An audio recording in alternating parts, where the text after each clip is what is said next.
이제 유럽의 건축사, 원래는 미술사를 오늘 하려고 했는데 제가 이제 교회 일정이 좀 있어가지고 다음 주에 제가 이제 강의를 할 수 없는 상황이 돼서 다음 주에 우리 지난주에 강의 주셨던 우성민 장로님께서 우리 미술사에 대한 강의를 해주실 거고, 제가 오늘 이제 3교시를 먼저 땡겨와서 우리 건축사에 대한 이야기를 좀 먼저 하려고 합니다. 요 모든 것들이 다 첫째 시간에 나눴던 우리 유럽의 역사와 굉장히 연관이 깊거든요. 그러니까 유럽의 역사를 잘 이해하고 있어야 미술사도 건축사도 앞으로 하게 될 선교사도 다 우리가 신앙과 역사가 분리돼서 가는 게 아니라 그것이 하나님의 역사 가운데 함께 가고 있었다라고 하는 것들이 머릿속에 정립이 될 겁니다. 그래서 그런 부분이 참 중요하다는 것을 인지해 주시고, 오늘도 우리가 우리 유럽의 건축사들 좀 보려고 합니다. 이제 유럽의 건축하면은 뭐 중요한 게 많죠. 예술, 뭐 종교, 뭐 다양한 복합적인 것들이 그 시대의 복합적인 것들이 녹여져 있는 게 건축사거든요. 그래서 우리가 하나의 건축물을 보더라도 이 시대가 어떠한 종교성을 가지고 있고 문화를 가지고 있는지를 우리가 판단할 수 있고 생각할 수가 있어요. 이 건물이 심지어 기둥 하나만 보더라도 이 건물이 지금 언제 지어졌구나를 알 수 있을 만큼의 시대적인 역사들이 많이 있습니다. 다만 이제 유럽이 가장 중요하게 생각하는 것 중에 하나는 뭐냐면, 지금은 건물을 빨리 짓잖아요. 신식으로 깨끗하게. 근데 이거는 이제 우리나라에서는 그게 참 통용이 되는 그건데, 이제 유럽에서는 그 건축에 대한 자부심이 있어요. 그래서 하나의 건물을 세우더라도 빨리 짓는 게 중요한 것이 아니라 오랫동안 정말 잘 짓는 것이 참 중요합니다. 그래서 지금도 충분히 유럽이 기술을 가지고 있지만 지금까지 한 건물이 뭐 몇 달 만에 지어지는 게 아니라, 한 사람에 의해서 지어진 게 아니라 수백 년, 오히려 수천 년 동안 지어진 건물들이 있거든요. 그러니까 수많은 미술 그 건축가들이 이제 계속 개입을 하고 재정이 계속 들어가고, 그래서 엄청난 시간에 걸려서 하나의 건물이 완성되어지는 거기 때문에 이제 유럽에 있는 사람들의 인식은 뭔가 이런 걸 다 포기하고 다 버리고 우리가 신세대에 맞게 살아가자라는 것보다는 자부심을 가지고 우리가 이것을 좀 고전적이라도 좀 옛날 거라도 우리가 이걸 고수해서 우리가 이 얼마나 역사 있는 문화라 유럽의 문화냐라고 하는 것들에 대한 자부심을 가지고 지금도 그런 건물들을 쓰고 있는 거예요. 그래서 우리가 이렇게 한국에 세워져 있는 막 삐까뻔쩍한 빌딩을 보다가 유럽에 가면 마치 우리가 과거에 온 것만 같은, 왜 이렇게 건물들이 옛날 거지? 근데 그것이 다 그들의 어떤 프라이드인 거예요. 이것은 우리의 역사가 있다. 이걸 함부로 우리가 포기할 수 없다.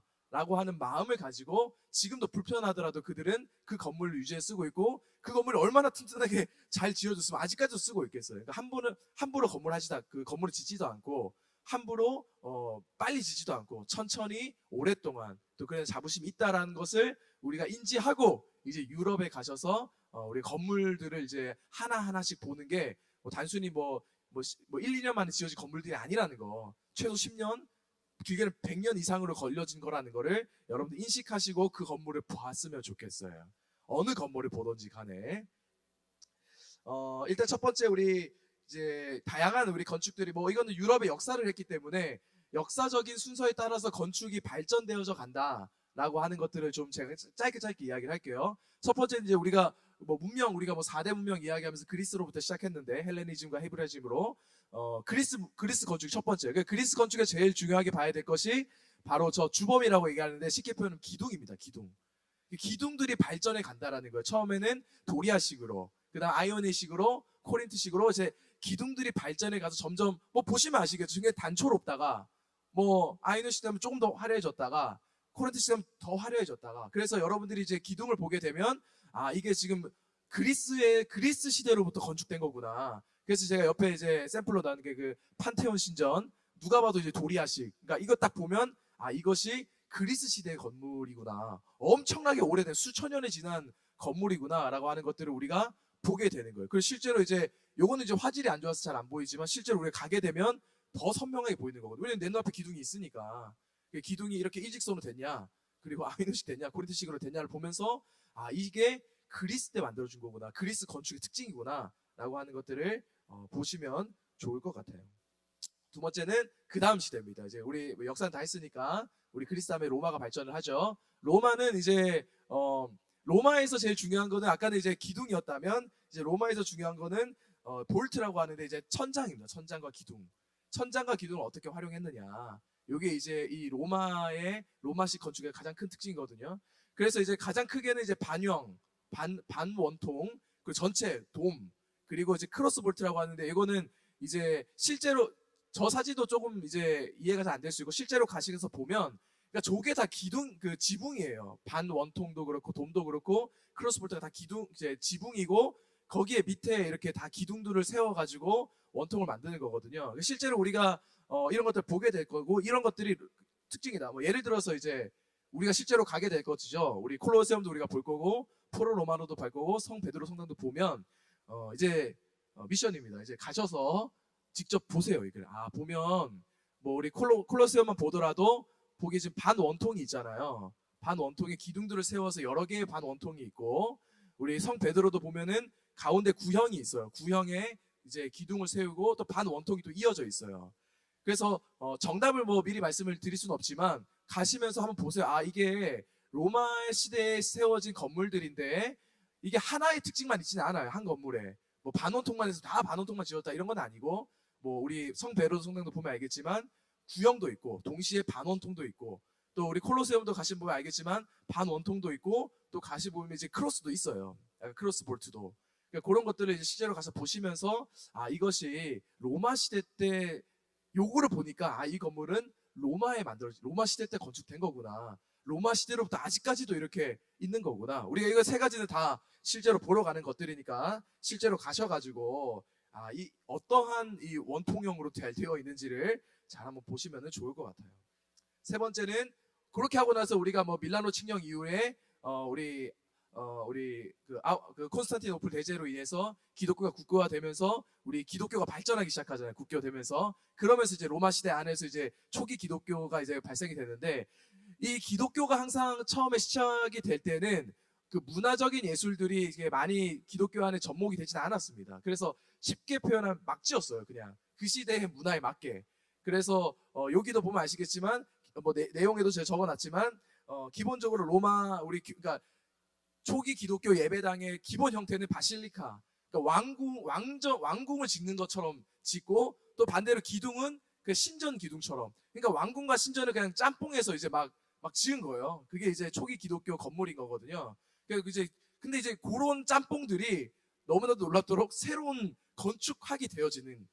그래서 제가 지난주 이제 계속 말씀드리는 게 문화의 결합이 계속 문화가 결합하면서 역사가 흘러가잖아요. 문화의 결합이 마치 이것이 안 될 것 같은데 새로운 것들을 창출해 간다라는 거죠. 그래서 이것도 처음에 초기 그리스도교가 이제 건축하기 시작했을 때 그냥 그 시대에 맞는 거 좋은 거 갖다 붙여서 했는데 알고 보니 이게 이제 새로운 건축학이 되어버린 거예요. 그래서 지금도 초기 기독교 시대에 건축학이 될 수 있을 만큼의. 그래서 이런 것들도 이제 우리가 잘 참고하시면서 보시면 좋을 것 같습니다. 그리고 우리 그 다음부터는 이제 우리 이슬람교가 이제 전 세계를 또 지배하면서 이슬람이 이제 유럽을 다 이제 지배해가는 영향을 미쳐가면서 이슬람 속해 있던 동방의 문화들이 이제 이 서양 쪽으로 유럽 쪽으로 들어오게 되면서 또 이제 서양과 동양의 건축학의 이제 묘미가 이제 막 또 섞이는 거예요. 그래서 이제 생겨난 게 뭐 우리 친구들이 역사 좋아하는 친구들 잘 들어봤겠지만 비잔틴 건축이 생겨나게 되는 거죠. 그래서 비잔틴의 가장 큰 이제 특징 중에 하나는 로마의 기술을 가지고 있고 더불어서 이제 벽돌을 쌓고 뭐 색깔을 정하고 이런 것들은 동방의 문화들이 가져오면서 비잔티식만의 독특한 벽쌓기의 모습들이 나타나기 시작하고 여기에서 이제 가장 발전이 되는 것 중에 하나가 우리 뭐 다 저런 것들을 보면 다 모스크 이슬람 사원처럼 생겼거든요. 그게 뭐냐면 이제 비잔틴 건축학의 가장 최고의 기술인 거예요. 아까 얘기했던 그 크로스 볼트에다가 돔 형식을 올려버리는. 그러니까 예전에는 이제 따로따로 집을 만들었는데 그것이 이제 복합이 되면서 크로스 볼트에 이제 돔이 올라와서 이제 그 돔도 이제 우리 보시면 아시겠지만 뭐 반원도 있고 완전 돔도 있고 해가지고 이거를 크게도 만들고 또 작게도 만들고 해서 여기도 보면 큰 홀이 있고 또 옆에도 작아지게 있고 그래서 이제 그런 식으로 서로 크기도 조율하고 모양도 조금씩 이제 바꿔가면서 좀 더 이 건물을 바라봤을 때 회화학적으로 굉장히 뭔가 좀 다채롭다라는 느낌을 주는 것이 비잔틴 건축의 특징이고 여기에서 이제 가장 중요하게 되는 이제 표현이 아까 제가 이제 얘기했던 펜던티브, 아까 얘기했던 크로스와 그러니까 하나만이 되어지는 게 아니라 크로스 볼트에 더불어서 돔이 올라가는 이제 이게 다시 한 번 더 새로운 건축학이 되는 비잔틴의 특징이 될 것 같습니다.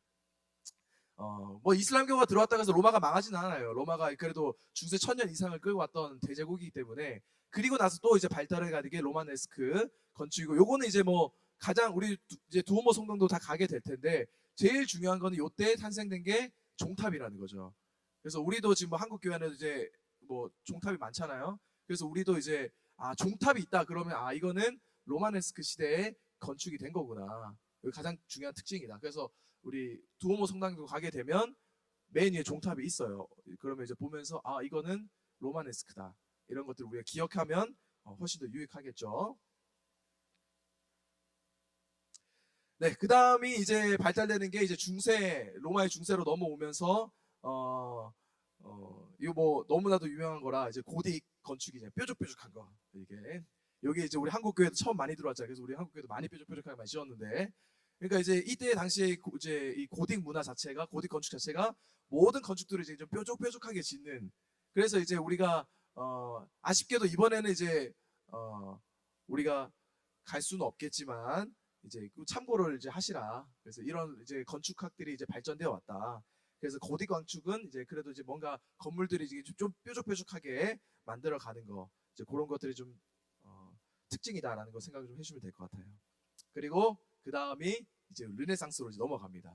우리 종교개혁 그때 뭐 우리 역사도 얘기했지만 이제 다시 우리 다시 원위치하자, 다시 돌아가자 하는 르네상스 운동이 벌어지면서 당연히 건축학도 다 바뀌게 되는 거예요. 고딕에서 다시 돌아가자 해가지고 데려가는 게 이제 이런 거고, 이 르네상스 건축의 특징은 다시 이제 그리스와 아까 맨 처음에 봤던 그리스 건축법과 로마의 건축법으로 돌아가자의 특징인데, 거기 안에서 엔타블레티어라고 이제 사용이라고 얘기하는데, 뭐 저도 검색해 보니까 거창한 건 아니더라고요. 그러니까 기둥이 있고 기둥 위에 이제 벽들을 계속 쌓아가지고 옛날에는 기둥 위에다가 천장만 이렇게 갖다 댔는데, 이제는 조금 더 이제 우리 발전시키자 해서 기둥을 여러 개 세우고 그 위에 벽들을 쌓아서 층을 만들고 문양을 준다라는 거죠. 그게 이제 르네상스 시대의 건축의 특징이다. 그래서 우리가 로마의 성 베드로 성당도 가게 될 텐데 기둥 위에 층이 있다는 거예요.